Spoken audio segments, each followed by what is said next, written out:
প্রকৃতির এক অনন্য লীলাভূমি বরগুনার তালতলী উপজেলার নিদ্রার চর বা ডিসি পয়েন্ট। অপরূপ সৌন্দর্যে মোড়া এই স্থানটিতে রয়েছে বরিশাল বিভাগের আকর্ষণীয় পর্যটন কেন্দ্র হয়ে ওঠার সম্ভাবনা। তবে যাতায়াত সমস্যা সহ মৌলিক সুযোগ সুবিধার অভাব সম্ভাবনার পথ আটকে দিচ্ছে বারবার। প্রতিনিধি জলিল আহমেদের তথ্যচিত্রে বিস্তারিত জানাচ্ছেন শোয়েব সত্তার লিজন। নীল জলরাশি, সোনালী বালুচর আর সবুজ বন, এই তিনের এক দুর্লভ মিলনস্থল বরগুনার ডিসি পয়েন্ট। ডিসি পয়েন্টে প্রতিদিনই হাজারো পর্যটক ভিড় করছেন এই প্রাকৃতিক সৌন্দর্যে মুগ্ধ হতে। তবে সৌন্দর্যের মাঝেও রয়ে গেছে সীমাবদ্ধতা।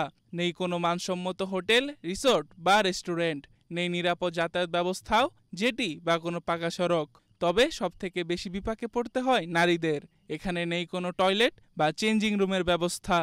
এই জায়গা মহিলাদের আসে অনেক কাদা, তারপরে চেঞ্জিং রুম নেই, তারপরে ওয়াশরুম নেই, এইসব নিয়ে অনেক ঝামেলায় পড়তে হয়েছে। যারা সাগর থেকে ওঠে গোসল দিয়া উঠতে কাপড় চোপড় পাল্টাইবে, এই বলে একটা জায়গা জমি আছে, কিন্তু সরকারি কোনো বরাদ্দ নেই এবং একটা কোনো ঘরও নাই। এখানে থাকার ব্যবস্থা নাই বিদায় অনেকে কুয়াকাটা হোটেল রেখে তারপর এখানে আসে, অল্প সময় কাটাইয়া তারপর আবার কুয়াকাটা চলে যায়। যোগাযোগটা যদি সুন্দর হয়, যোগাযোগের সাথে সাথে যদি হোটেল মোটেল সরকারি উদ্যোগে কিছু স্থাপনা হয়, তখন এখানের এই যে প্রকৃতির অপার সম্ভাবনা, এইটা দেশব্যাপী বিশ্বব্যাপী প্রকৃতির সৌন্দর্য তুলে ধরা সম্ভব হবে।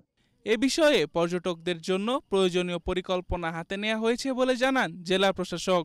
পর্যটকদের বসার জায়গা, তাদের কিছু তারা যদি একটু ওয়াশরুম ব্যবহার করতে চায়, সেই ধরনের ফেসিলিটিগুলো আমরা এখন আসলে দিতে পারিনি।